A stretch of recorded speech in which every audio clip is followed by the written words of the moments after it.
Salam əziz şahmatçılar. Bugün mən sizə Almaniya Bundesliqasında oynanılan İdani Puya Wesley maçından kiçik bir vəziyyət göstərmək istəyirəm. Bu vəziyyət sadə vəziyyətdir və çox yaxınlaşır oyun sonuna, amma tam oyun sonu sayılmır bu vəziyyət. Bu vəziyyətdə ağların vəzir cinahında 2 dənə zəif piyadası var, A3 və C2 piyadası. Qaraların A5 və D5 piyadaları da var, bunlar da zəifdir. Amma bir fərq var ki, yəni zəiflik nə zaman tam zəiflik sayıla bilər? Əgər ona hücum eləmək olursa. Hal-hazırda biz ağların iki figurunun tam olaraq aktiv olduğunu görürük. Ağların burada D4-dəki atı F6-dakı atdan daha yaxşıdır. B xəttindəki duran top da çox aktiv bir topdur. Düzdür, C8-dəki top da aktivdir. Amma bəlkə də topun sayəsində burada ağlarda, topun aktivliyi sayəsində, atın aktivliyi sayəsində, təşəbbüs burada ağlardadır. Və bu vəziyyətlə, bu oyunla mən sizinlə nəyə görə paylaşmaq istəyirəm? Deməli, bu vəziyyətdə Wesley artıq onun vəziyyətinin yaxşı olmamasını anlayırdı və burada xilas etmək planına başlayıb. Xilas etmək planının əsasında vəziyyəti sadələşdirib və top sonluğuna keçmək fikri var. Gəlin bunu izləyək. Qaralar ilk öncə D4-dəki atı dəyişməlidir. Bunun üçün at D7 manevrasından başlayırlar. At D7. At D7-dən sonra hal-hazırda gördüyümüz kimi at Y5 xanasına istiqamətləndirir. Qaralar burada top B7 oynadı. Top B7-dən sonra top 7-ci cərgəyə girir və indi top A7-dən sonra A5-dəki piyadaya hücum edəcək. Qaralar burada at Y5 oynayıb. At Y5-dən sonra atı mərkəzləşdirir və ağlar top A7 oynadı. Ağların top A7-dən sonra A5-dəki piyadaya hücum elədi. Və bu vəziyyətdə qaralar piyadanı qurban verərək oyunu top sonluğuna keçirdir və o top sonluğu çox böyük ehtimal bərabərədir. Baxın, qaralar burada at C6 oynadı.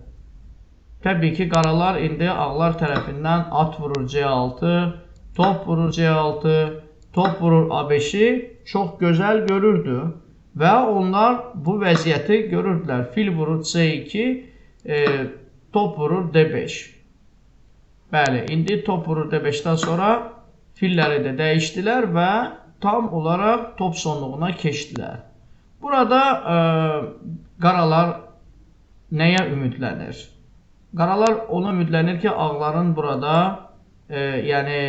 top xəttində kənar keçid piyadası var. Bəli, bu kənar keçid piyadası da müəyyən dərəcədə ağlara texniki çətinliklər yarada bilər və yaradır oyunu.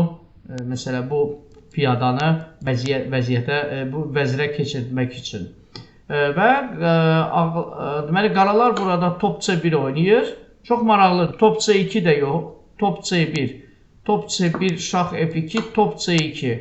İndi templə gətirir topu ikinci xəttə və ağların burada şaxını J3-ə və ya J1-ə gəlməsini məcbur edir. İndi əlbəttə ki, şah F1, şax J1 gəlmək istəməzdi ağlar. Çünki məsələn, bura gəlsə, burada şah məhdud olmuş bir vəziyyətdə olacaq. Burada şah J3 oynayır və şah J3'dən sonra çox mən bəyəndim, çox J5 gedişini. J5 gedişini yəni oynayır Besliso. Besliso burada yüksək texnikasını nümayiş etdirir, yüksək şahmat anlayışını nümayiş etdirir və burada J5 gedişinin mənası nədir? Əslində J5 gedişinin mənası odur ki, ağlara, yəni şahını F4-ə gəlməsinə və ya piyada F4-ü və ya ağlar tərəfindən ərazi qazanmağına imkan vermir. Ağlar A4 oynadı. Gördüyümüz kimi A4'dan sonra ağlar burada top A3 oynamaq istəyir və amma top A3'da oynamaqdan öncə qaralar özləri topu A2'yə gəlir və belə bir qayda var. Topu hər zaman geçər piyadanın arxa tərəfindən, yəni yerləşdirin. Top A2, top D4, şah J7. Bəli, ağlar çox böyük məmnuniyyətlə öz şahını B5 xanasına gətirib və piyadanın irəli getməsinə kömək edə bilərdi. Ağlar ona görə H4 gəldi, qaralar şah J6 və indi ağlar oynayır şah H3. Şah H3'dən sonra qaralar yenə də F5 oynayıb və ərazi üstünlüyünü zəbt edir, qazanır şah cinahında. Top D6 şah, şah J7, HG, HG. Burada top A6 oynadı. Top A3. Ağlar da burada indi bağlamadadır ağların piyadası və ağlar bir şeylər eləməlidir. Tak, A5 gəldi. Top A2. Qaralara bu vəziyyət qane edir. Şahın vəziyyəti yaxşıdır. Topun vəziyyəti yaxşıdır. Şah J3 və qaralar burada şah F7 oynayır. Top A8. Şah J6. A6 və burada F4 şah. Şah H3. Şah F6. Gördüyümüz kimi ağların şahı da mesela J4'ə gələ bilmir. Mesela desək ki J4'ə F5'ə onu da eləyə bilmir. Çünki şah J4'ə burada top vurur J2 vardır. Tak, şah H3, şah F6, şah H2.